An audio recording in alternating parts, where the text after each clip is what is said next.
Hello, this is Aaron from AaronOnAutos.com, and today we're going to do our shaky cam interior review inside the 2018 Toyota Tundra. This is the 1794 edition, which is their, I don't know, most cowboy-upped version, I guess is the way to say it.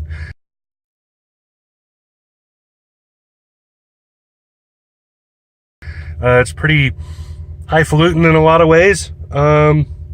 Probably, me personally, it's my favorite Tundra version. But anyway, I'm not going to wax eloquent on the rope edges on the floor mats and stuff. I'll just get right into what the truck looks like. So we've been in one of these before. Most of this will be a review from when we were in a Tundra last, which was probably 2 years ago, I'm going to guess. Should be a link down there in the comments or in the description to the last one we did, assuming I remember to do that. Can't always guarantee. So over here, we have the doors, windows, and so on. Here's the big beefy door handle because it is a pickup truck, so you have to have big beefy things in it.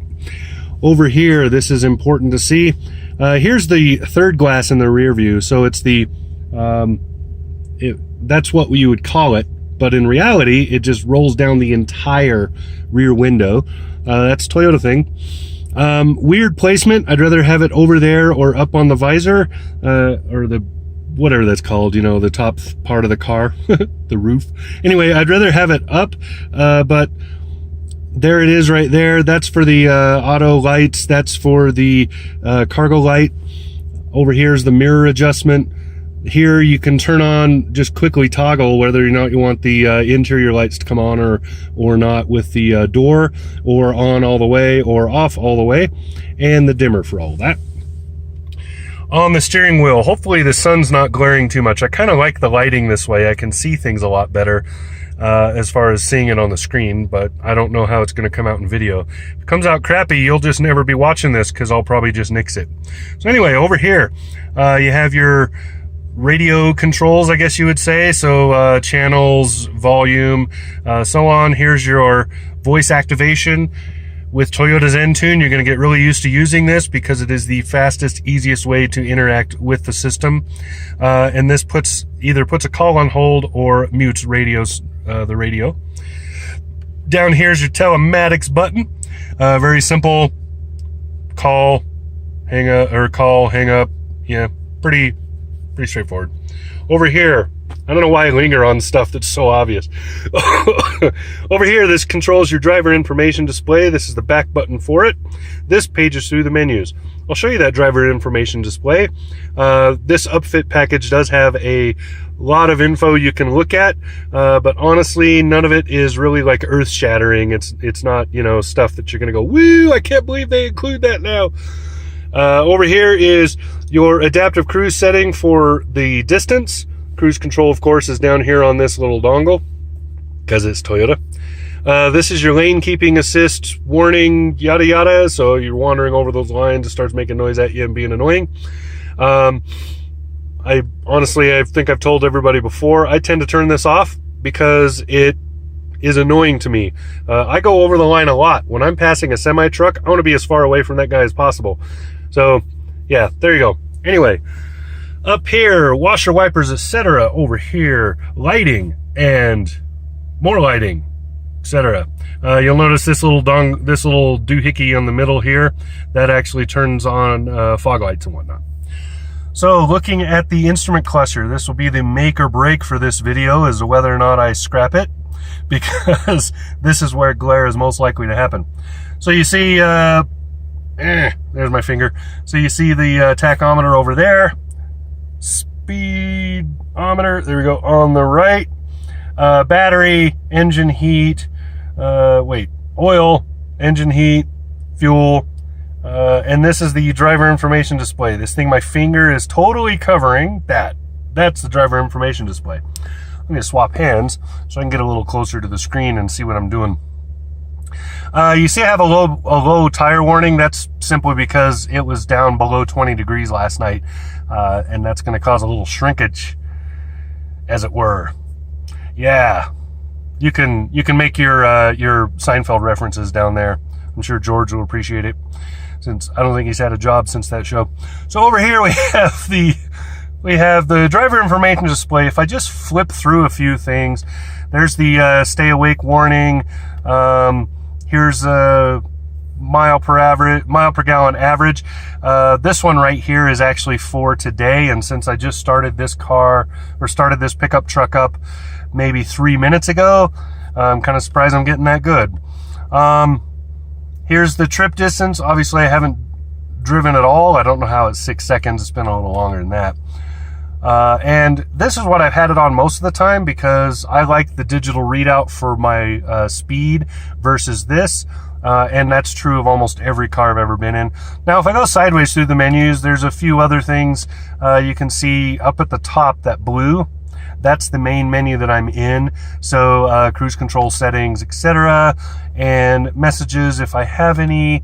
Here's where, whoops, let me go back to that. Here is where you change things in the vehicle, like defaults. So if you want like lane keeping to be on all the time, or by default, so when you start the car, that's what it is. Those sorts of things, you can set those in here. So that's pretty much the driver information display. Like I said, there's nothing earth-shattering, but it is kind of useful. Some people might think it's great. So going this way, this is a keyed start, one of the few non-upgrades in this version. And then there are a lot of buttons down here. Here's your parking assist radars. This is not self-park or park, like assist you in parking, but that is how you turn the radars on and off. Good to know where that button is, because if you do a drive-through car wash, you're going to want to push that button to turn everything off. Traction control, tow and haul mode. Here's your trailer braking. I kind of like this location. It's a good spot. You just put your hand on your knee and you're right there with it, so you can grab it when you need to. I like that setup. It's useful. Over here, here's your four-wheel drive controls. So 2-wheel drive there, 4 plus, 4 high, low, whatever. It says push, not plus, duh. Yeah. I can read. Climate control is pretty obvious and straightforward. Up here is your infotainment, Toyota Tundra going on with the JBL sound system. So most of this is pretty obvious. I don't think there's a whole lot here to point out that needs explanation. This is the main screen here. So when you push that home button, you end up there. And this is for your apps. So you can go through, like, quickly grab navigation. We used that the other day. It works pretty well in this vehicle. And a few other things, messages off your phone, traffic, weather, so forth. I do like this, the Toyota Tundra.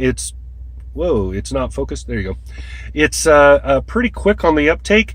Does pretty well as far as what it includes. Doesn't have any really high-end options, but again, it is basic and useful for just about every normal person out there.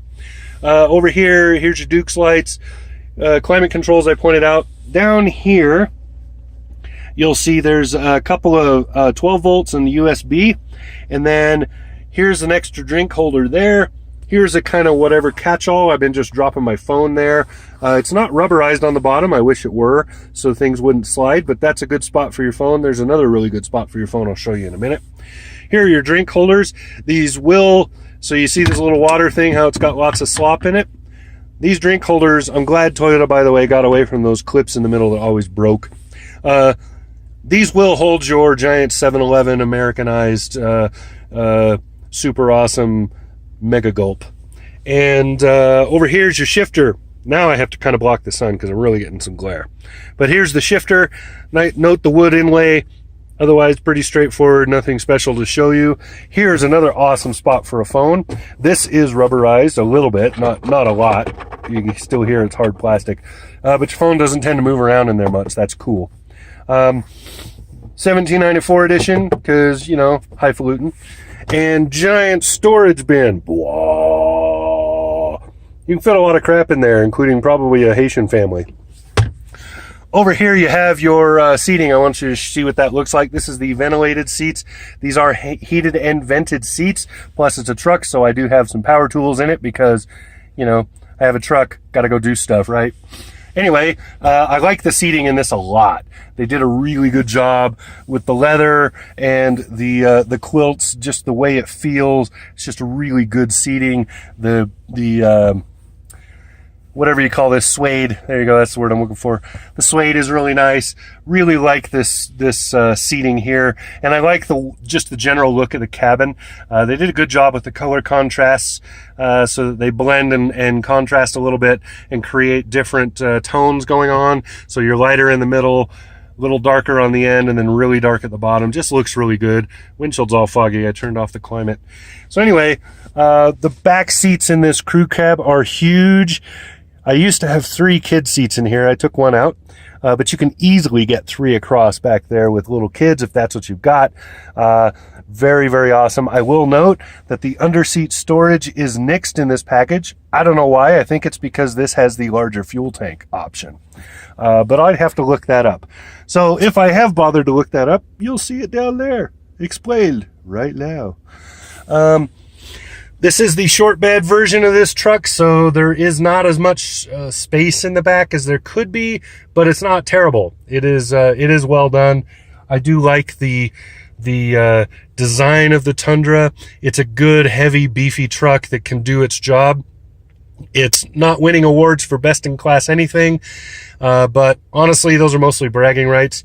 If you really, really, really need to tow 12,000 pounds or some other BS, you probably don't need a half-ton truck. You probably need something bigger than that. But that's just my opinion because, you know, I only drove over the road as a trucker for a while. I don't know anything about towing. Regardless, 2018 Toyota Tundra 1794 edition. Beautiful truck. Really like it. Toyota's done a very good job. There's a reason these sell as fast as Toyota can make them. So there you go. This has been Aaron from AaronOnAutos.com, and I'll talk to you again soon.